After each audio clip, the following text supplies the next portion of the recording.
Les anticipations de politique monétaire se sont complètement retournées en mars. Fini les baisses de taux pour 2026. Le marché anticipe désormais 2 hausses en Europe. Alors qu'il y a à peine un mois, les opérateurs anticipaient encore des baisses. Et au-delà du niveau absolu, c'est la vitesse des mouvements qui est désagréable. Le 10 ans américain a repris 60 points de base depuis le début du mois. Un message clair des vigilants que sont les marchés obligataires. Ce conflit est intenable au niveau budgétaire. Des taux plus élevés, ça n'a jamais aussi été du goût des actions. Et ce qui est embêtant cette fois, il ne semble pas y avoir de put du côté des banques centrales. En règle générale, lorsqu'un choc affecte la croissance, les banques centrales baissent les taux pour soutenir l'économie. C'est le filet de sécurité ultime pour les financiers, sur lequel repose une partie de leur confiance légendaire en l'avenir. Mais si le choc en question ramène aussi de l'inflation, on ne peut pas baisser les taux.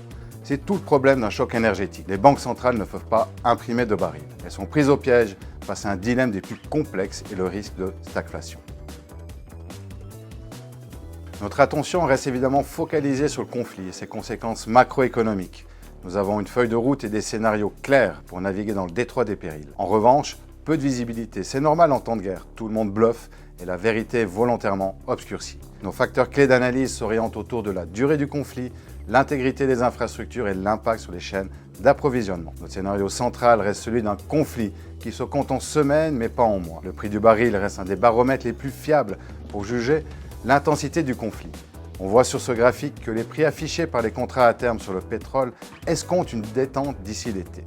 La question clé aujourd'hui est de savoir si ce choc sur les matières premières s'avère transitoire ou si ce choc d'offres que nous vivons se transforme en un choc de demande.